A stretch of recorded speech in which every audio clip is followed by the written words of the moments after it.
Loyal. You are called to a meeting with Nyla, not in the usual conference room, but instead in one of the old warehouses within the base. It is a short walk, or an even shorter drive to reach the location. It is a plain industrial building that looks the same as any of the other old warehouses around the tarmac. Despite its plainness, a subtle difference jumps out to you. Around the structure, pushing almost impossibly through the concrete of the tarmac, are these small thorny flowers with bright red blossoms. From a distance, they almost look like pinpricks of blood pooling up from the ground. This pulsing rhythm kind of takes root in you as you approach, this gentle drum in time with your own heartbeat, a regal, bassy sequence. Nyla is standing outside the warehouse waiting for you. Was there information sent with this request to meet Nyla at the fucked up flower warehouse? No, just meet me at warehouse, 86D. Okay. I float up to Nyla. Keep my dolphin face very impassive. She kind of just nods to you lightly and then opens the door to the warehouse and leads you inside. It is empty inside, save for a very large field of these same prickly red flowers, which encircle a large cargo elevator. And she makes her way through the field, brushing up against the flowers. Do I sense any psychic presence from these flowers, or am I just humming? What do you mean humming? You said I sense a deep heartbeat from the flowers? Within you. Within me. Due to my proximity to the flowers. It's not coming from the flowers, it's just affecting me. It's hard to say. Okay, that's not creepy or anything. Anyways, Sunlith is quiet as he's watching this, and I think he just follows Nyla as she walks into this field. And if she's still being quiet, as she's going to the center, he will say, "So, we're dealing with this now too, huh?" She looks at you with this very plain expression, and she holds a finger up to her lips and kind of smiles a little bit. Be quiet. Smiles? Okay. I tilt my head at her slightly, but then give her a little dolphin nod. She brings you into the elevator and begins the descent, a very slow crawl deeper into the planet. And as you go lower, that rhythm grows louder as you go lower. And you kind of see through the cage of the elevator these roots that are just pressing through the concrete and the stone of the earth, in front of you. And eventually you arrive at the bottom level, and you are guided through a series of doors and into the throne room. The unstill corpse of TKR lays there, propped up against the wall. Roots pierce its body and stretch up into the ceiling, all of them dripping blood onto the floor. And in front of TKR are two figures. The first is Geist, kneeling as a barbed red crown is placed atop his head. The second figure inhabits an exopod of alien design, its water replaced with opaque blood. Only an abstract shadow remains inside. Its exterior is metallic, but pliable, fleshy almost. It turns to you as it finishes placing the crown on Geist's head. Geist's voice and your own speak to you in concert. It has to be this way. The words swim in your head, becoming images. Images of your hands pulling red wires from the corpse of TKR, like entrails from a dead animal.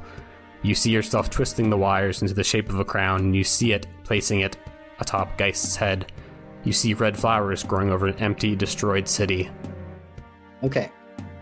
So, the funny thing about this is that Sunlith is not scared of this the same way he has been of other dreams he's been having. He assumes he's in a dream now, of course. The moment that Nyla smiled at him and took him to the elevator, he spent that time just watching her face, trying to realize, I don't think this is real. So he's kind of just letting this happen this time. He's too fucking tired, has felt too many emotions lately from himself, from other people, to even be able to engage with whatever fear mind games are trying to be projected into his brain right now. And he's mostly just curious about this, because at least this is something new, this is something different. This isn't just you are being ordered to go murder children in a stupid human war. This is something at least psychic, terrifying, yes, but something that he understands a little bit more than whatever the hell is happening out there in the real world. So he is trying to just figure out what is being said to him. What was the last thing that the voice said? It has to be this way? It has to be this way. And then you saw images of creating a crown out of the red wires inside TKR and putting it on Geist's head. And then red flowers growing over a destroyed city, the destroyed capital city. Okay. Can Sunlith talk if he tries to? Sure. He doesn't bother making echolocation sounds. He's just doing this in his mind. He's like, why does it have to be Geist? What does Geist have to do? The Geist and the exopod figure, which is speaking with your voice, obviously. Of course, naturally. Both speak again together, and they say, You can hear us, but he can become us. What will he do when he becomes you? the voices speak a single last word as you kind of see the water in your own tank becoming red, and they just say, Martyrdom. and then you wake up. Hell yeah. Okay. Well, at least I'm not thrashing this time. Yeah. There's a message waiting for you. Nyla wants to meet you at one of the old warehouses in the base. Ah, fish sticks. It's a short walk, or an even shorter drive to get there. A plain warehouse, indistinguishable from any others around it, except for the feeling of uneasiness that washes over you. Nyla is outside again, and she greets you.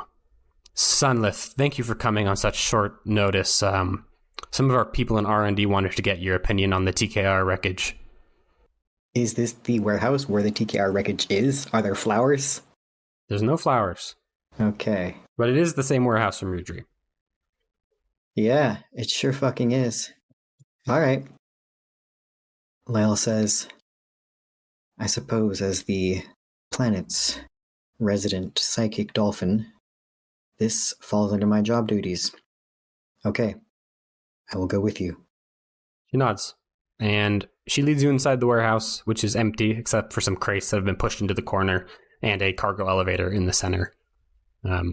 She walks you inside of it, swipes a key card on a pad in the elevator, and it starts to descend down with you. It is a long elevator ride. Do you want to speak to her? Or do you want her to speak to you? Yeah. I look at her and I say, so, we're dealing with this now too, huh? Yes. We're dealing with a lot. You haven't... He's trying to figure out a way to say this. I guess he just stops himself right there. But he's like, we are dealing with a lot, aren't we? Do you think anyone had any idea of what it is that we would find when we came here? What it is that we are currently descending towards right now? Did anyone expect this? No one expected this. Things are different than we thought. He sighs again. And as always, it is the just sigh generated by his translator. Just automatically picks up on his emotions. The technology that he uses to communicate with the world, with other species that he loves, that is granted by the Oro. And pushes that thought out of his mind the second that he thinks about it. But he says, instead of all the things that he had been pushing through his mind of angry accusations he was going to come at Nyla with, ask her, why? Why did you do this? Why did you know? Why did you send me there? Why on any of this? Because he knows the answer. And he just looks at her and says, I'm sorry that you had to keep me behind for the meeting with Bluth. I thank you for bringing me some food during that. It was a small island of comfort, despite everything. I was mad about it, but I don't know what I am anymore. I'm just sorry. She puts a hand on your exopod and says, I'm sorry too. That's, it won't happen again. Thank you. I don't think he says anything else for the rest of the elevator ride. The elevator arrives at a floor marked as observation, and you are led into a control room of sorts. Inside are a number of terminals, isolated server racks, and researchers. One of these researchers sticks out to you, an 8-foot-tall figure in a strange shimmering blue-black robe. Her head is what can be described as an indented dodecahedron with lights glowing inside each facet. On the opposite end of the room is a huge window looking into a vast chamber which contains only one thing, the wreck of TKR, inert. But you feel something within it, not entirely still, waiting. It's been partially disassembled, pieces of it pulled aside and apart, trailing these strings of red wire. Nyla leads you over to the tall researcher and introduces her as Ziggurat, the leading researcher from the Vector Mines. Ziggurat looks down at you and kind of snakes her way around your exopod, moving in a way that would probably break the bones in a normal human being. And she says, your open design prototype, very interesting, very expensive. Domestic anti-gravity products, very promising market. And she trails off and kind of snaps back to her full height. Not the time, she says. Sunlith pauses for a sec and then agrees and says, no, not the time. I was told you may have insight to some energy readings we've been receiving, which are not particularly measurable. And she kind of leads you over to a terminal and brings up an overwhelming amount of readouts. The deactivated unit, the clustrists referred to as the King Returneth, inert yet producing an energy pattern on its internal wiring. We can detect that it is broadcasting, that energy is being moved outwards, but we cannot detect where or how.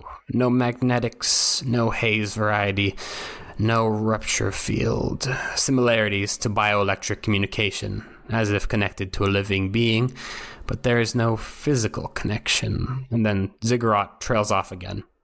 I want to plug myself into this computer and turn these into like kind of audio sonar readouts. I want to enmesh myself in this data because as a dolphin, I have very high speed audio processing skills. This is something that I'm evolved to do, and right now all I want to do is ignore my fear and dive into whatever the fuck is happening here. So, is that a roll to try to figure out if I can plug into all this and make any sense of it? What do you want to roll? It's a good question. I'm thinking a interface or study. Yeah, I'm thinking an interface specifically. Okay. So I don't have any dots in a study, and since interface is under resolve, I think this is fitting. What's my position? Risky standard. And anything I can do to put a modifier on this roll? You could push yourself if you want, or you could take a devil's bargain. You know what? I have not very much stress right now. I have only one tab of stress. This is great. I'm so chill. That's why I just don't care. I'll push myself. All right, 2 stress, and you get an extra die. Cool. Let's plug into the returned king. Why don't we? Failure. 2 2s. Beautiful. Okay. You look at the readouts. You convert it into whatever data is best helpful to you. And you notice when it's all separate, it is not really understandable. But when you merge it into this, what did you call it? Cymatics? Cymatics. Yeah, cymatic sonar readouts that is projected into the fluid, the oxyfluid that I'm suspended in. When you put them all there together, there's a familiar pattern. Something beating in sync with your own heart. A familiar rhythm. It's quieter than in the dream, but you can still feel it very slightly. A connection with you, like an implant, a twin, or a phantom, lingering inside your own body, making contact with you. You don't know the exact mechanism. Science isn't really equipped for measuring this sort of phenomenon, but you know where it's ending up, this connection, and it's ending up at you. And you're going to take the level 1 harm destiny feedback. It's fun.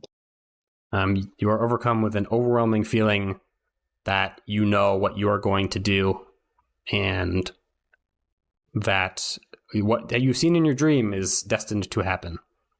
A strong deja vu, but with the flavor of doom. And you can resist that if you want. But yeah, maybe I will, because I already have lingering guilt still that I forgot about. It would be a resolve resist, so you would roll 2d6, or you can just click resolve on your character sheet. I'm clicking resolve. Oh, great. You can take 0 stress. You managed to resist it. Oh, hell yeah. What does that look like? What is your rationality that causes you not to be stressed out by this? It honestly helps that I've just seen this in my dream recently and multiple times before. I just know that there's a fucked up psychic thing on this planet. They brought me here for some kind of help with it, understanding it, but as someone who has been psychic all their lives, I know that it just comes from a place of things that no one can hold in their mind, things that will never make sense. And I'm just relying on that training, on various meditations I have done. And I think I just unplug from this terminal, back up from it. Yeah, Silence just looks up and says, "This is a powerful psychic entity beyond our understanding. I don't know how safe it is to remain down here with it. I would advise reduced personnel in this sector." Ziggurat's face lights kind of spin a little bit and kind of like pulse red gently and says, "That is not a sufficient answer, but I suppose we'll have to deal with it. As good an explanation as we'll get. I will reduce personnel here, but we still have research to do. You are free to come if you have any additional ideas. We could use your help. We, the Union, want to repurpose this technology, despite whatever risks you may be alluding to." I think Sunlight like just laughs here, and it's just like high pitched dolphin squeaking coming from his tank, which he doesn't normally do because he knows that other beings find it to be cute and they take him less seriously. But he just can't control himself here, so he does that, and he just says, "Of course they do. Of course they want to repurpose this. I will come and go. I will let you know if I find anything new. I have something I need to go do." Ziggurat gives you a nod, and Nyla says, you going up? Yes. And you? I'm gonna stay here for a little bit. Communicate with Ziggurat on the personnel changes. Good luck. Radio me again if you need me. You too. Bye. Bye-bye! Where do you go? You want up? Yeah, I want to go talk to Maze, but I think that's a bit long for one vignette. Sure. Yeah, I think it is. You leave the warehouse, and as you do, you see a crack in the tarmac, and out of it is a single red flower, newly bloomed and waiting for more. And then there's an explosion, kind of farther away from you in the city. And there's a slow rising of smoke and the sound of an emergency alarm going off, kind of near the main base area.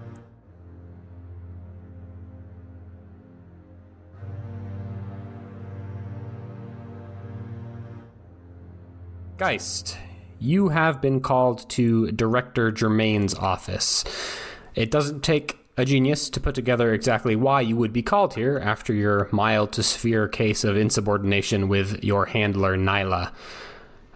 You are let in by the secretary, and he is sat behind his desk with papers scattered all over and gestures for you to come in. One thing you notice right away is that he has an exceedingly fancy chair now. It seems to move of its own accord and kind of contours itself to his body, and he kind of gestures for you to take a seat across from him. Yeah, unlike his usual, I guess, way of carrying himself in a lot of these briefings and stuff, Geist actually does go over, and he does take a seat. And he looks across and he says, "Geez, was that chair one of the perks they had to give you to make you take this fucking job?" He pats the chair like you'd pet like a pet, and he says, "No, this is actually because of you and your squad. General Wave was very pleased with the pilot division after corporate council sent over their resources. So this is my kickback, I guess you could say." Huh. I mean, look, Keela, let's cut the bullshit. I think we both know why it is that I'm here. Mm-hmm. Go ahead. Go ahead. What do you want me to say? You want me to cop to it? Yeah, I was fucking insubordinate. I screamed in Nyla's face. I don't think it was unwarranted.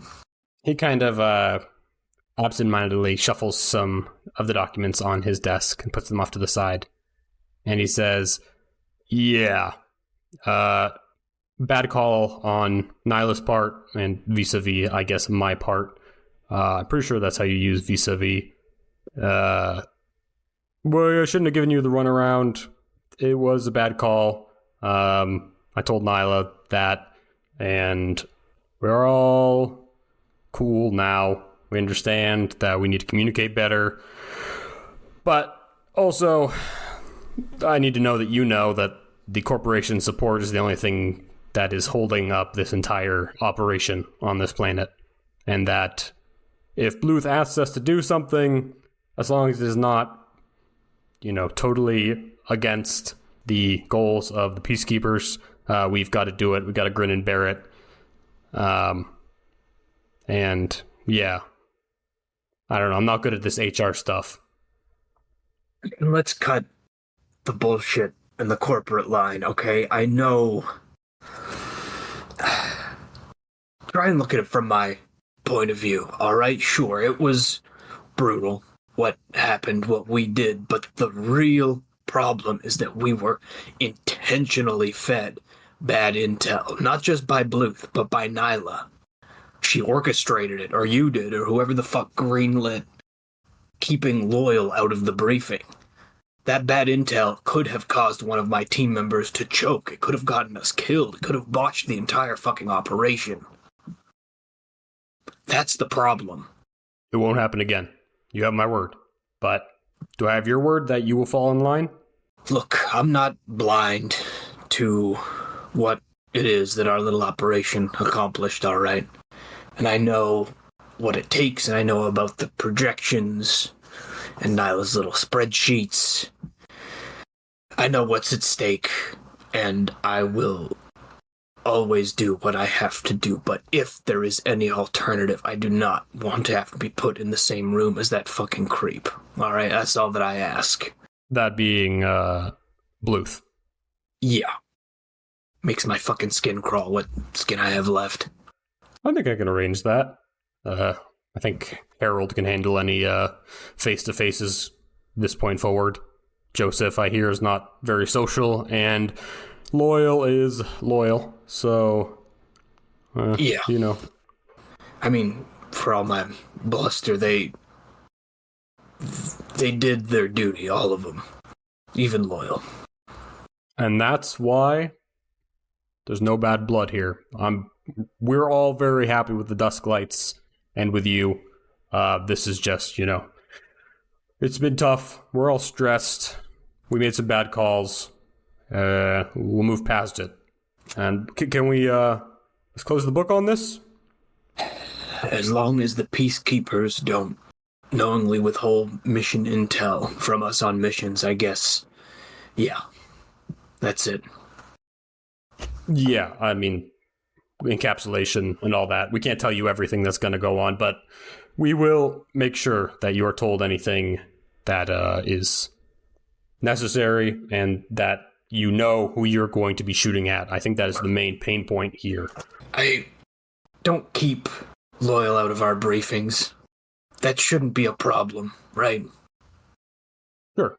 Yeah. You shouldn't need to lie to us. If you have something that you think that my team is going to believe to be unsavory, come to me with it. Somebody needs to know the facts. And I can handle it, whatever it is. You have my word on that. Copy that.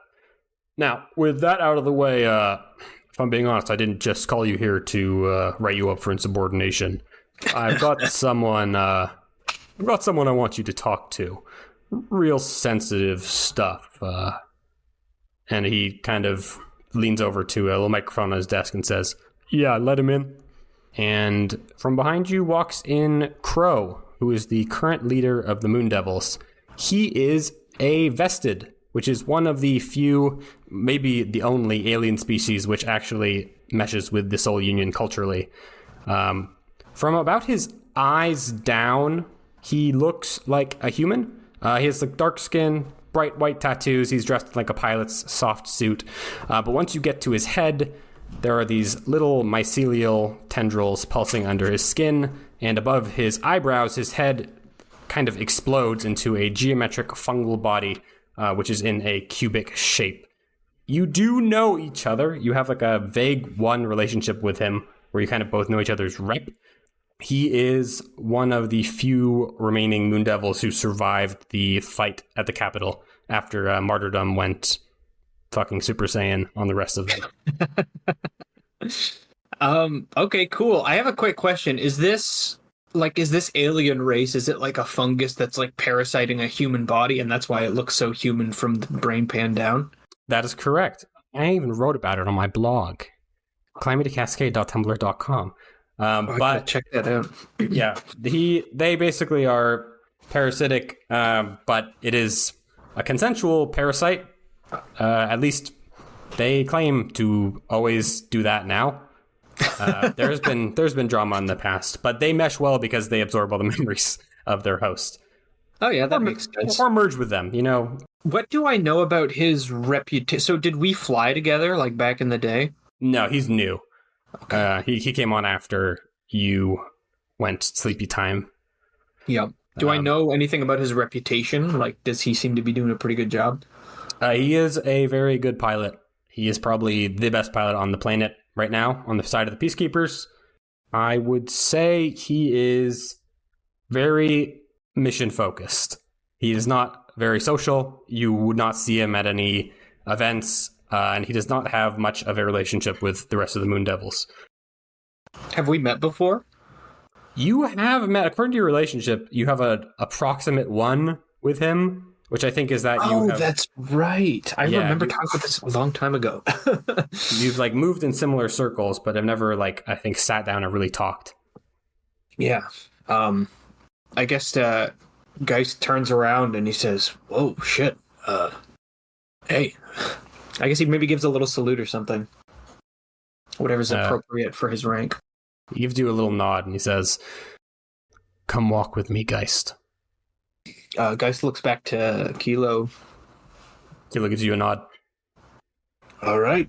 Yeah, sure. Yeah, Geist will follow him out. He leads you into one of these mostly empty hallways in this administrative building. Used to be full of personnel, but everyone has been recalled. And so, like, this level is basically just like Kilo's office, a couple of admin assistants, and then just empty offices. And Crow starts talking to you, and he says, "The Peacekeepers have a leak. Someone gave away troop plans to the Clusterists. We lost half a company on an operation in the East City. A very sensitive operation. We know it wasn't you, but from where we stand, your squad is one of the suspects. There's a machine, a psychic, and a money man, and that doesn't scream loyalty to the higher-ups."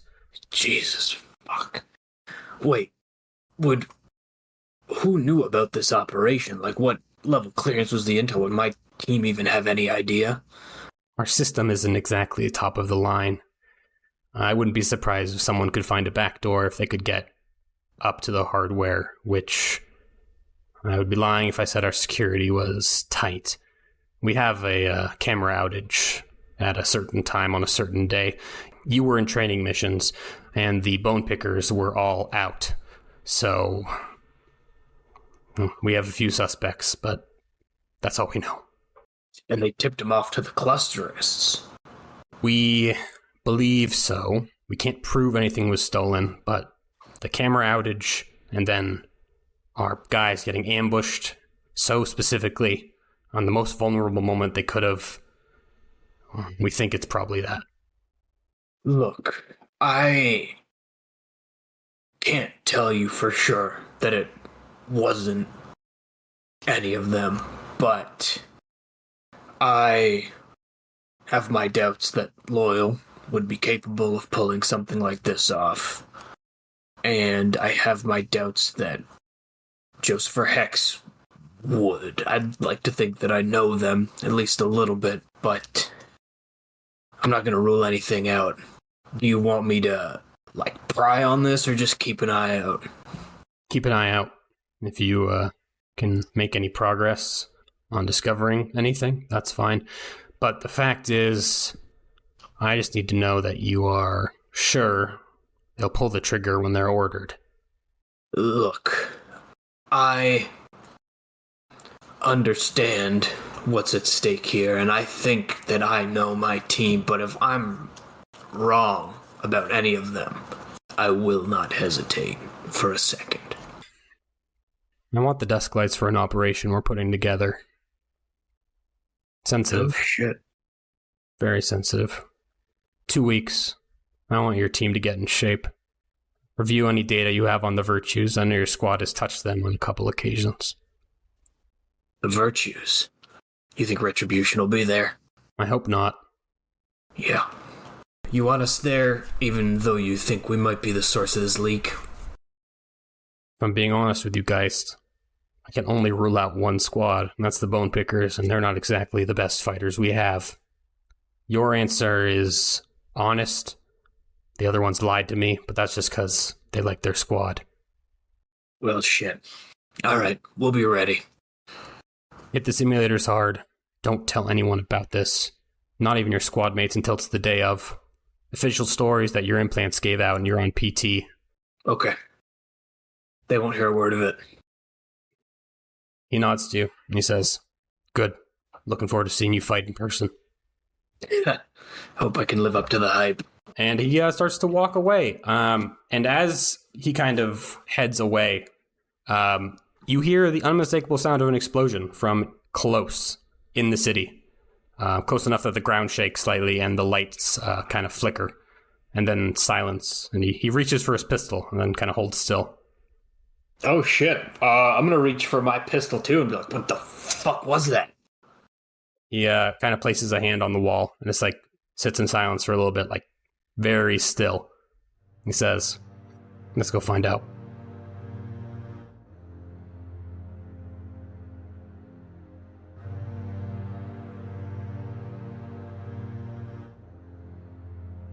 So, Joseph, how are you? I'm great. I live my robot life. I'm happy. That's so good.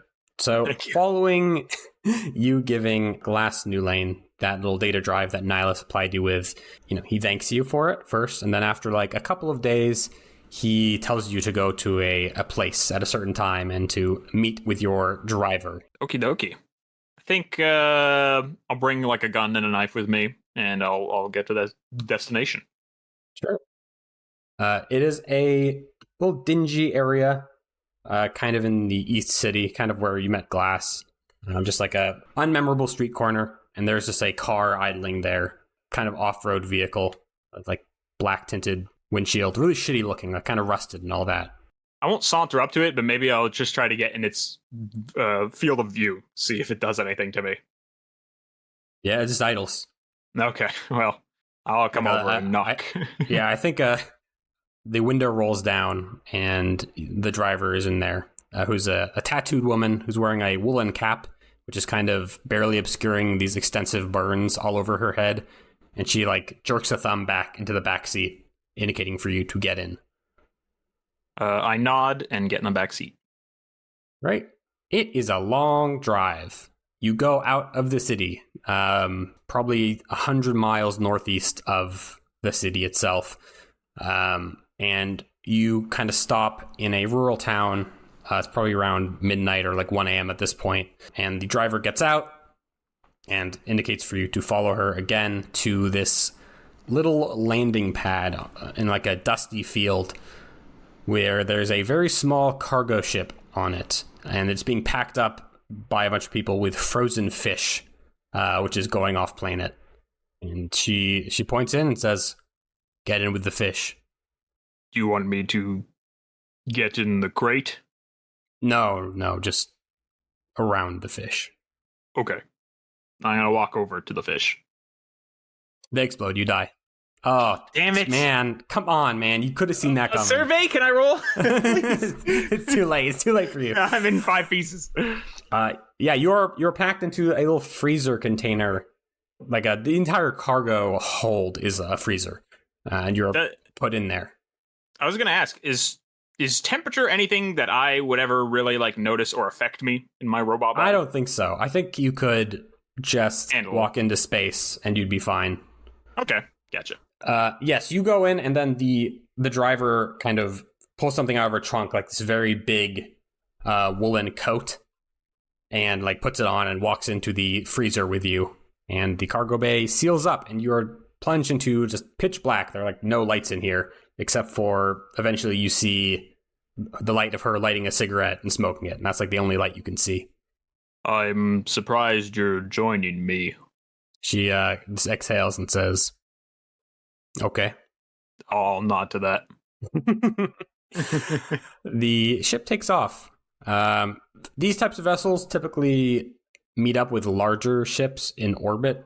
They don't have their own maw drive, which is what lets them travel between the stars. And eventually the forces of gravity lessen until it is nothing at all, and you leave the atmosphere. At least you feel yourself leave the atmosphere. There's no windows. And this is not even probably, definitely the farthest you've ever been from this planet in your entire life since you became aware. She kind of fusses with something on the floor and turns on a little lantern. And she hands you this large backpack-like device. It is labeled EVA maneuvering kit. And she says, "Do you know how to use one of these?" No, I say as I put it on. She kind of sighs and says, kind of shows you the rope. It is not that dissimilar from operating a frame with its basic controls. You kind of just push the direction you want to go, but it's in 3 dimensions. So it has some, pitching and yawing and all those exciting flight terms built into it. It's pretty simple. Like you kind of get it. Okay. She then kind of like sends you digitally some coordinates, which are a point in space, kind of like, I'm not good with a few kilometers, I guess. Many Sure. kilometers, maybe. Just out in space. It's a random point in orbit. Mm-hmm. And she says, "They're waiting for you there. I'll be back here in 8 hours. Don't be late or you'll miss the ship." Very well. Thank you for the drive. She gives you a nod and stuffs you into the airlock. And the airlock cycles. All the air drains out of it. Your heads-up display tells you that this is a hostile environment and keep an eye on any humans who might be with you. Yeah. And it opens up and you are let out into space, which you don't have any problems with because you don't breathe or get cold at these temperatures. Is this my first time feeling like weightlessness? Like have I It ever... is. Ooh. That's kind How of does fun. that...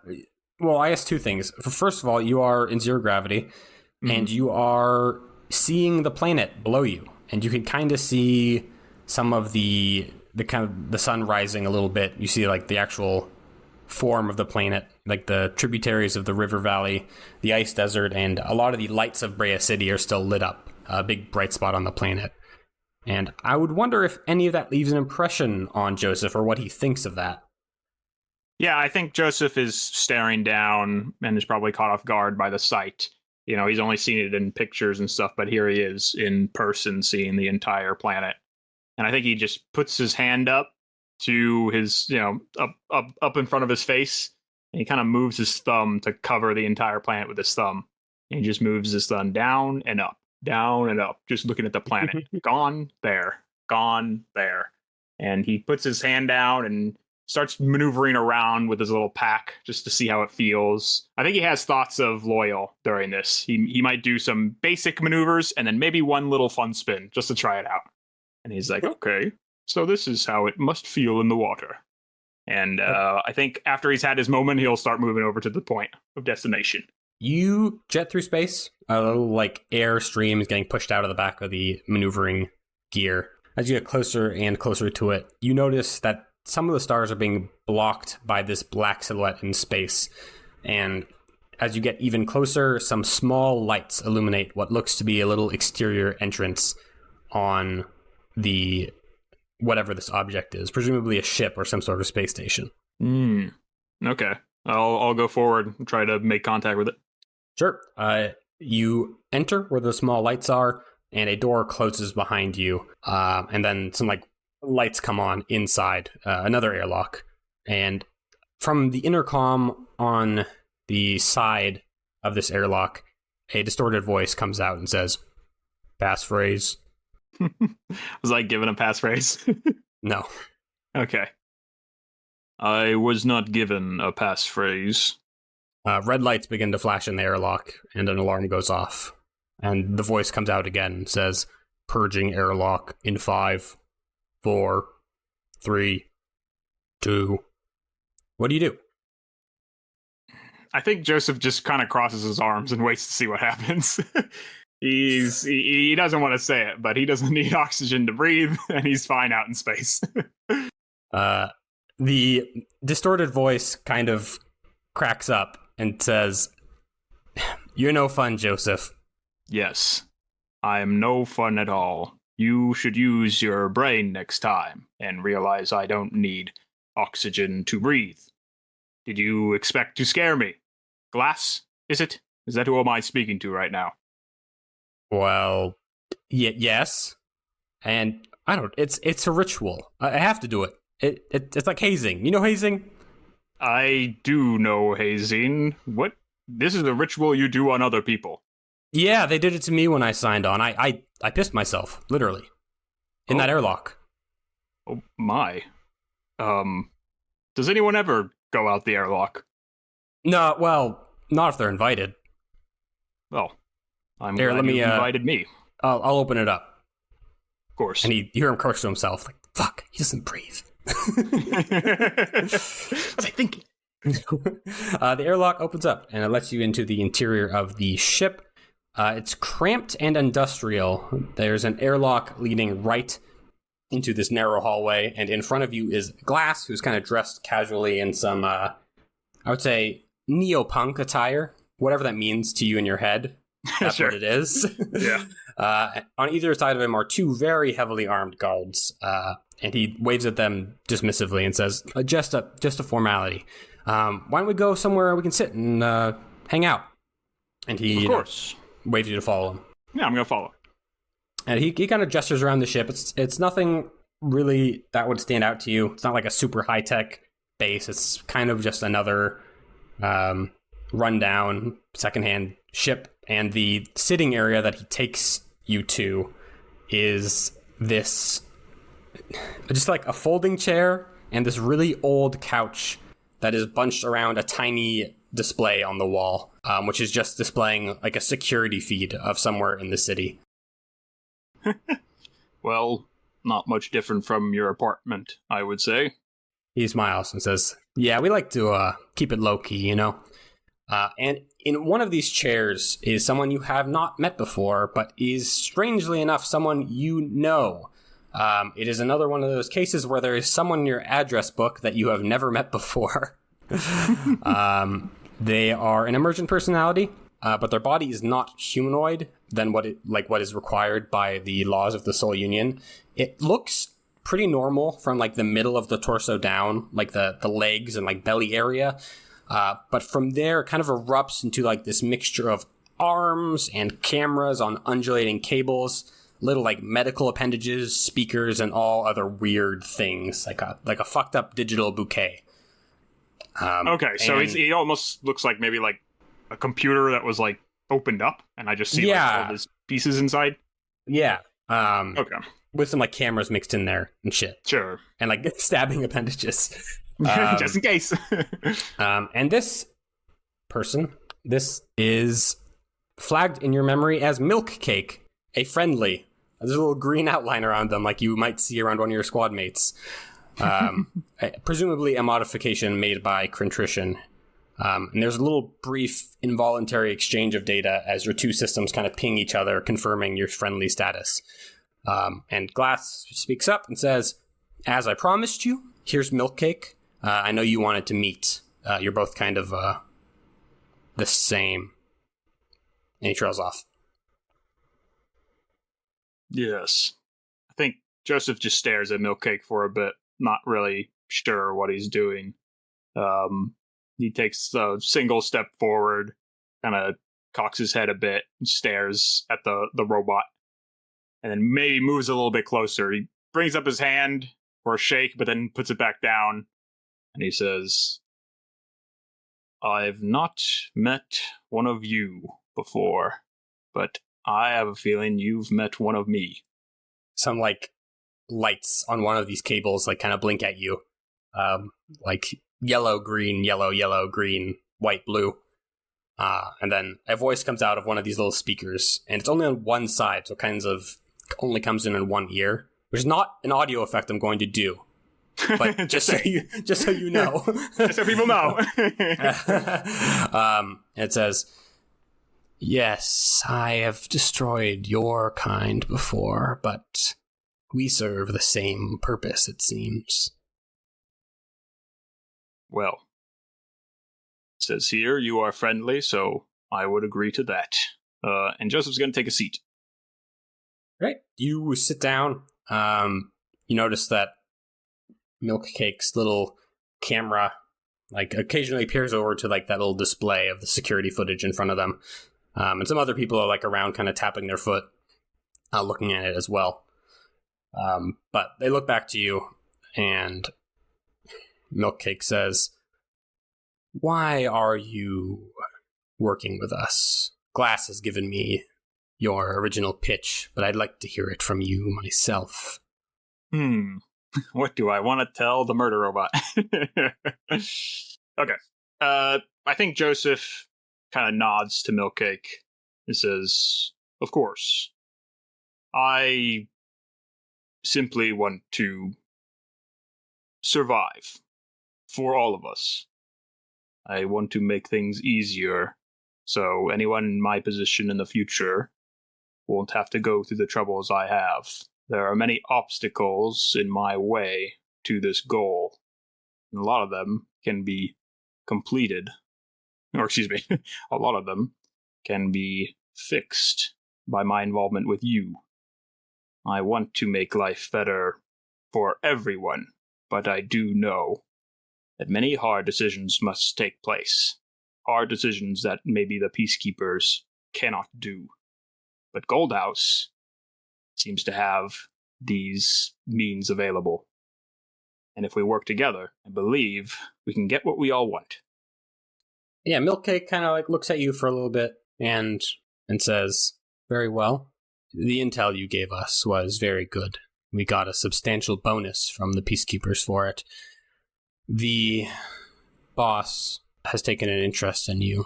It's given you another mission. We think, as an organization, that it would be very helpful cultivating you as an asset, keeping you safe. So you may consider us as a resource in the future.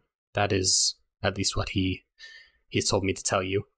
And he's also told me to give you this. And Milkcake produces a small little magnetic puck and hands it to you. And says, you are to install this on one of the Shutterbug's frames without them knowing. We'll handle the rest. Very well.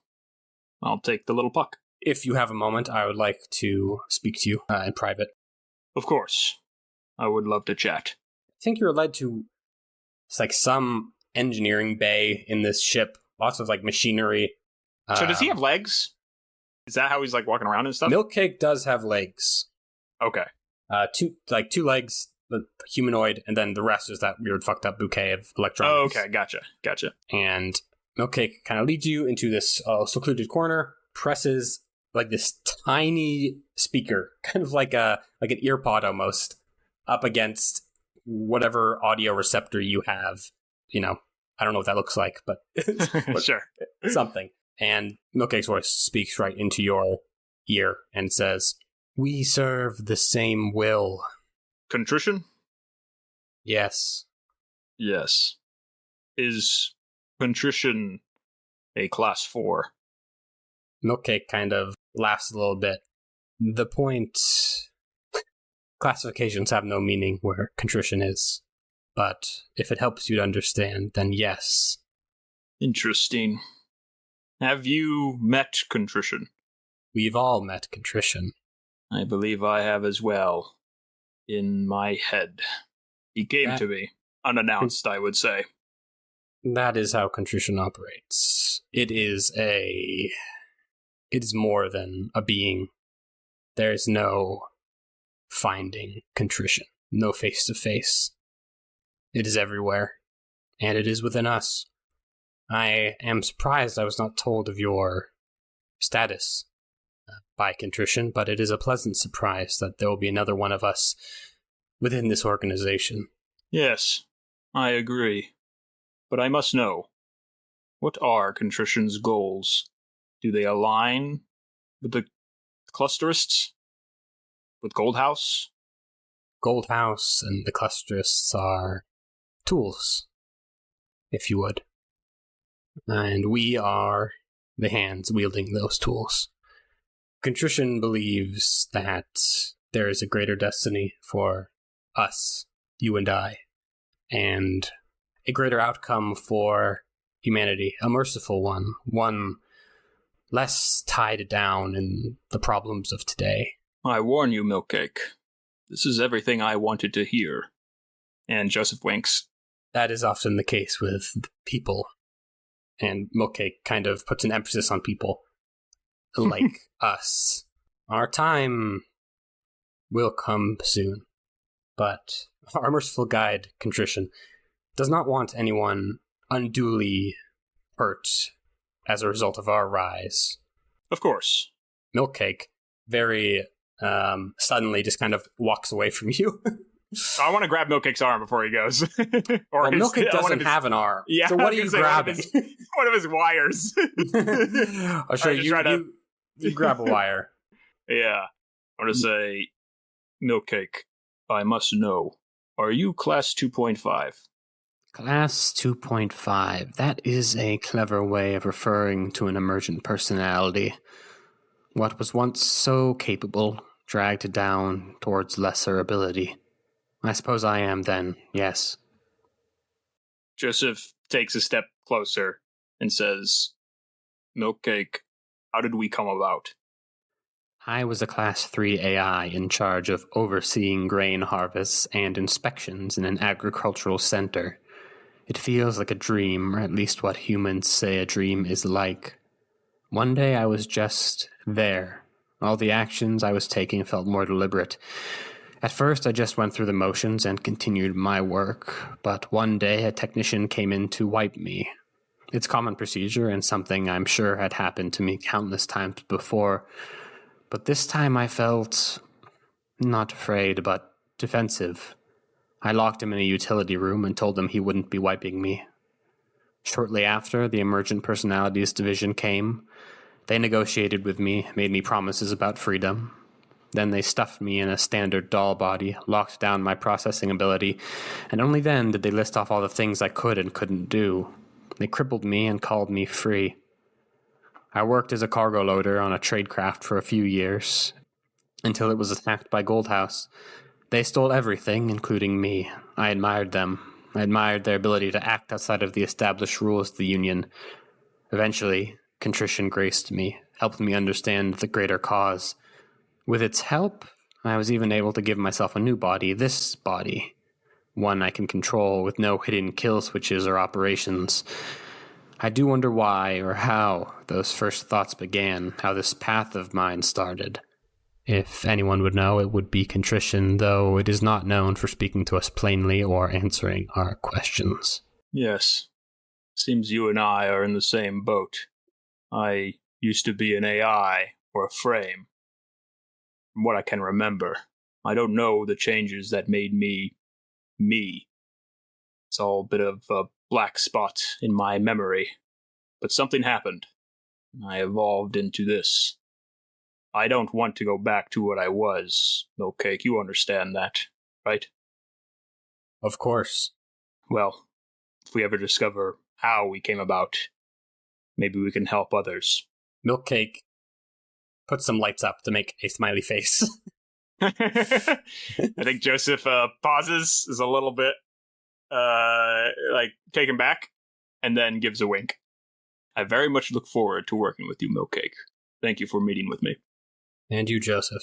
I believe Glass will want to show you something in the main room. Understood. Yeah, you proceed back to the main room. Glass is looking at this TV. It looks like it's been I have not been keeping track of the passage of time very well for you, but it took a while for you to get here. It's basically afternoon planet side. Okay. And he waves you over to this display and says, you have a good talk with Milkcake, buddy? Yes, we had a very pleasant conversation. Thank you for setting up a meeting. You, I'm not sure if this is tactful or not, but do you emergent personalities ever, he kind of pushes his fingers together? I don't understand what you mean. Forget it. So last time we talked, you did that whole thing with the chess pieces, the pawns, the kings, and all that. Yes, I remember that. And the reason I brought you here, there's probably an easier way to do this, but we got the most fascinating orders recently, and it made me think of you. So we put together this little thing, and I wanted to show it to you. Obviously, we couldn't show you in person because of the nature of it, but why don't you watch this with me, and I'll explain it to you as it goes. Of course. And you join him, and there's like a lot more people here now. Like people are saying, like, "Oh, I think it's gonna happen soon," or like, "He should arrive pretty soon." And you see a little car pull up on this display. It's in the Commerce District, where there's like a lot of like restaurants and stores and all that. And this like big car pulls up, and out steps like a few bodyguards and like some like paparazzi show up, and like start taking pictures. And out of the car steps General Wave, who is the general in charge of the entire peacekeeper operation on the planet. And he walks into the restaurant, and Glass kind of like taps you on the back and says, "Oh man, I can't believe this really happened. This is okay." And Joseph crosses his arms. yeah, you get like a good view. It's like a very grainy footage, but you kind of see the general and his bodyguards sit down in this little patio table at the restaurant. Glass kind of pulls out this little button, this little detonator in his hand, and he says, "Joseph, do you want to do it?" No. I can't take all the credit for this. If you set this up, then you should be the one to pull the trigger. What if we do it together? Wouldn't that be kind of cool? Like, brotherly bond, you and I. You seem to want to include me in this, Glass. Well, everyone here, we've killed important politicians before, or generals or something like that. But, as far as I know, you haven't. And, it's symbolic. You're turning your back on the kind of peacekeepers, joining us. I don't know. I've been reading a lot of books lately. You ever read a book? I've read many books. It's like that. I mean, sorry, I don't want to pressure you. I don't want to be an asshole. No, of course not. I'll take the detonator. Do I know anything about this guy, by the way? Like, has he been brought up in any other episode that we've done?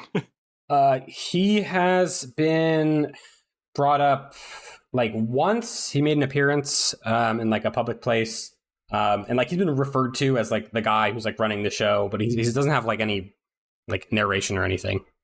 Mm-hmm. Okay, gotcha. Trying to think here. You know what? Maybe I could use a skill right now. What would that be? If we try that. Could I use my finally unlocked speech skill that I have? What would you be saying? I would be saying that I wouldn't want to take this away from Glass. I would try to convince him that it shouldn't be me who does it. I mean, I'll just let you do that. Like he's more than willing to do it himself. He's just trying to make like a symbolic gesture about you joining Gold House. Okay, gotcha. I won't make you roll for that at all. All right. Yeah, I think I say, I will not come between you and your goal, Glass. I think you should be the one to do it. Although, and Joseph puts his arm around Glass, I'll be right beside you. Joseph. All right. All right, everybody.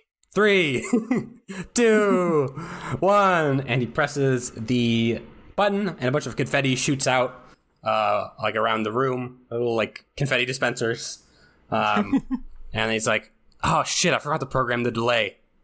And then, like 3 seconds later, the camera feed explodes, just like bright flash of light, debris, and then the camera goes into no signal. And Glass says, "Well, that's it for that guy," and probably everyone in the restaurant as well. Well, can't make an omelet, right? Without breaking a few eggs. And I pat Glass on the shoulder, maybe a little bit harder than normal. I'm glad you get it. Milk cake, not good with the word plays. I'm sure he'll work on it. Glass and the others like pop some shitty champagne and start celebrating. As they wait for like the news to start rolling in, which usually takes a while after you blow up someone. Yeah. Is there a way I can check like on my own in my brain if this actually happened? Like, could I like be like, was there any emergency calls placed from this place? Like, did that actually happen? I think that there's no wireless signal inside this ship.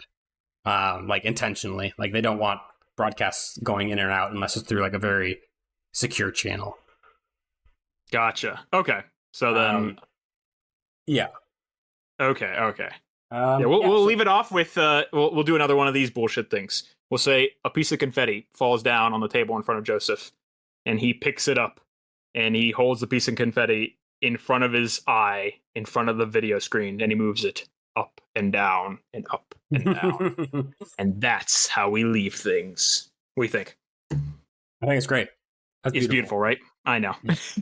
Why didn't you fuck Milk Cake? That's what I'm wondering. Because Glass, he ruined the mood, okay? When he just put it all out there, I couldn't do that.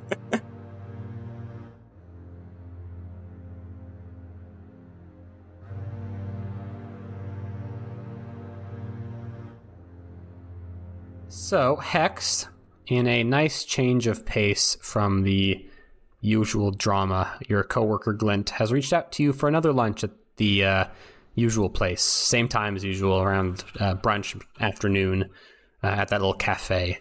And as always, he shows up early, getting his favorite table near the center of the restaurant. Well, first of all, Hex immediately smashes that MF and accept button on that email invite. Arrives on time, and exactly on time, and he sits at the table with Glint and says, I really appreciate your thoroughness, Glint. I love this seating. I like to get a jump on my enemies. And he kind of grins at you. Glad to know you think so highly of me. Anyways, to what do I owe the pleasure? Well, I just wanted to get lunch. It's been a bit, and it was a lot of fun working with you on those weird documents a couple days ago. And I wanted to talk about that. I was too tired to ask really about them before I fell asleep at my desk.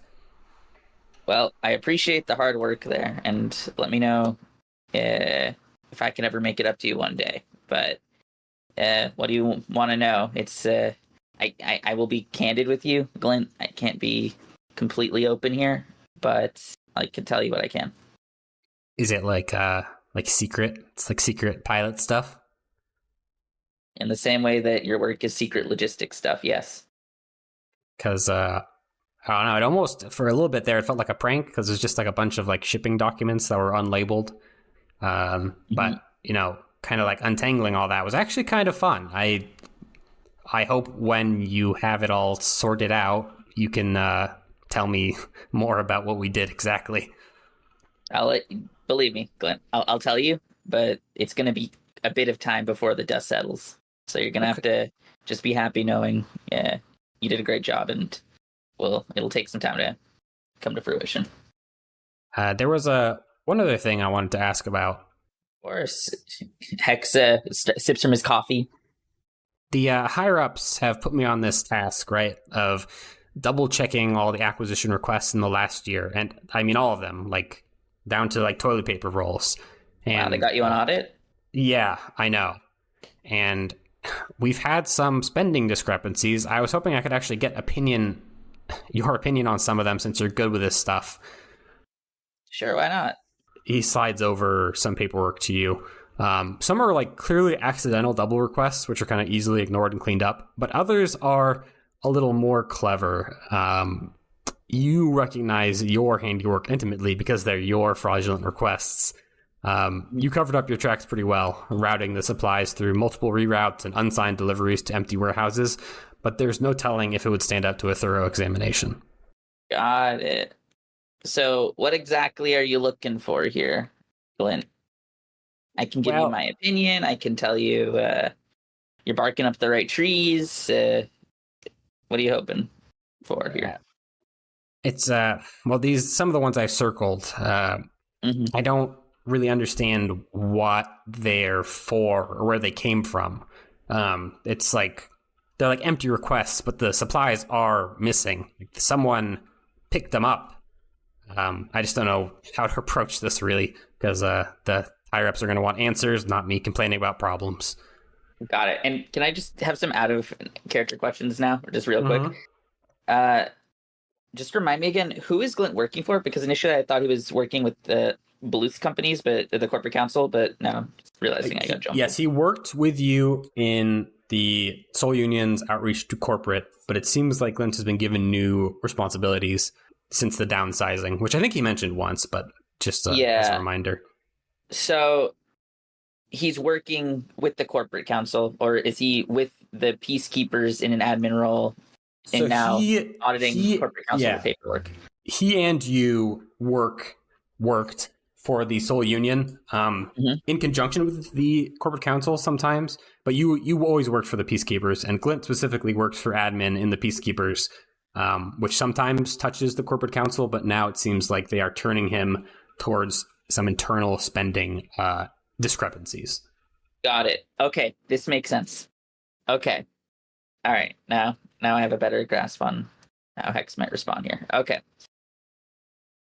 Glint, have you done much audit work before? No, they just put me on this, and it's a little much, if I'm being honest. Do you like it? Do you want to keep doing this, is my question. And Hex kind of brushes the papers to the side. Well, they didn't pay me more, so not particularly, but okay. Yeah. I ask because there's some higher level aspects to the job you need to understand. Now, Glint, I know I asked for the right person for the job with helping me with my earlier project because you flagged these things. They're worth flagging. But you have to be careful with the trees you're shaking sometimes, if that makes sense. You might step on some toes here. And he adds a little venom to his words and is hoping Glint gets the message. I think that's going to be your role. Yes. He's rolling. I don't know if that's intimidation, persuade. What is this? This is yeah, we can roll consort. I know you're good at that. All right, let's do that. Label. Partial success, 5 and a 5. He kind of is taken aback a little bit. And is like, oh, okay, sure, yeah, I'll just clean up the easy ones, and I'll just let those ones kind of be anomalies, and just sit there. And he kind of taps his fingers on the tabletop, and then there's a commotion by the door of the restaurant, and you see the familiar face of General Wave entering the cafe, just as he kind of did last time you were here with Glint. He is followed by bodyguards and cameras as he takes a seat by the patio, and Glint rolls his eyes and says, there goes the ambiance again. I don't know why he keeps coming here. It's disruptive. Same reason we do. It's good coffee. And Glint kind of shrugs and says, oh well. And it is perhaps interesting to you, Hex, seeing the man in person again. In all likelihood, he is the one who has been sending your squad the goodies for your work with the corporate council, as well as, arranging that work in the first place. Mm-hmm. But Glint kind of goes on, just kind of pouts a little bit and says, anything new with you? I may have been a bit more loose-lipped when we worked together, but now that there are lives on the line, I honestly cannot. But it has been eventful, and around the same time I could tell you about our earlier project, I hope I could tell you about the rest, because let me tell you, Glint, it is a very different world with its own pressures. I don't doubt it, and I don't envy you either. It's tough stuff. Oh, I'm glad you don't. I was worried you did. No, I was just having a moment. I was overworked. Wait, aren't we all? Did I ever show you Little Bibbo's new jacket? No, you did not. Oh my god, it's puffy. It makes him look like a little tardigrade. I need to see this, but before you do, Glint, I appreciate, and he kind of nods his head towards the paperwork, you're understanding the broader context of these work streams. Of course. Don't worry about it. And he pulls out his phone and starts swiping through some pictures in a photo album. And that's when you are thrown out of your seat, suddenly and violently onto the ground, as if a giant hand slapped you in your chest, sending you careening backwards away from the street. An impossibly loud, impossibly quiet ringing fills your ears, a muffled cacophony, dulling your senses. clouds of dust sting your eyes, and even when you push through the pain and open your eyes, all you see is brown clouds floating in the air. Your body hurts all over. That's one thing you know for sure. And as your senses each start begging again for your attention, you notice something missing, something that was there just a moment ago, but now isn't. What did you lose in the explosion, Hex? Well, clearly my sense of surroundings, but also Hex immediately tries to pull himself back up, but notices he's heavily slowed down as he glances down to his torso and realizes one of his arms has been completely severed from the shoulder onwards, his right arm. Yes, indeed it has. Now you know why I asked you that question. No, I love it. I love it. You're going to take the level 3 harm disarmed. No. You It can just need resist- help next to the cell I just filled in. You can resist that harm to take it down, but one thing is for sure is that you are not going to get your arm back. Damn it. All right. Sure, I'll resist, I suppose. What does that do? So that will take the harm down. It'll be like something like, Oh, I see. So like instead of bleeding out, I'm just no arm, but whatever. yeah, you're pushing through somehow. Okay, sure. Let's resist. What do I roll? This will be a resolve resist. So you're going to click the resolve on your character sheet in the Foundry. And it'll see how much stress you take. Oh boy. Because I'm at high stress from last session. Okay. Hey! 0 stress. Look at that. You and Loyal both got 0 stress. Yeah, what is you pushing through this look like? Like, you still lost your arm in this case. It still happened. But you are managing to, like, get it together. What does that look like? Hex isn't like certain other pilots who just grits his teeth, screams, and, hangs on his life through willpower. No. He knows that he'll bleed out. So he does just a quick tourniquet. So that's it. He's still fucked. He still doesn't have an arm, but at least he doesn't need help. Yeah. So you take the level 2 harm, missing arm. Damn. I don't know what's worse, disarm or missing arm, but You don't have to deal with the pun anymore. I like it. Um, But what about poor Glint? Where is Glint? Colin, tell me. Is he okay? Where is he? well, No. you find him. He's broken, still twisted in an impossible way. He had been closer to the explosion. He always liked facing the front door. It's clear to you that he's not going to be moving probably ever again. Damn. Is his photo that he was going to show me there? No, you never got to see it. The phone broke. Damn. Follow-up question that Hex is probably thinking. Oh, there's two. One, is the paperwork he flagged nearby? You can't see it right now. You could look for it. Okay, he will, but the second thing is where's the general? Like, what's the general surrounding? He realized it's a high-profile guy, so now he's wondering if this was meant for him, not himself. Yeah. So just trying to get this information now as you grip your arm. It is clear that the explosion originated from the front of the restaurant, the patio, which is right where the general sat. And seeing how Glint turned out, who was meters farther away, it is likely the general and everyone who was near him is no longer here anymore. Damn, they're confetti. Okay, well, yeah, then Hex is going to look for that paperwork. Sure. I guess roll me something. Survey? I think that's survey, yeah. Risky standard. Yeah, risky standard. Hail Mary. Partial success. So your senses kind of start coming back. Your hearing is muffled, but you start to hear the screaming of the people around you, of those other people caught in the blast, as you kind of stumble around in a haze looking for some paperwork that is probably meaningless, but you gotta make sure you have the paperwork. It's gotta get business done, right? Well, does he find it? You do. You find it. It is covered in dust and blood, presumably Glint's blood. Amazingly, it is intact. It must have been like shielded by his body when the bomb went off.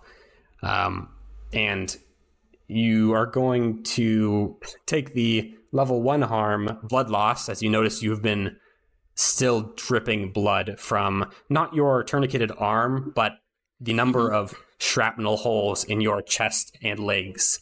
Okay. And you can resist that too if you want. Let's do it. Resolve.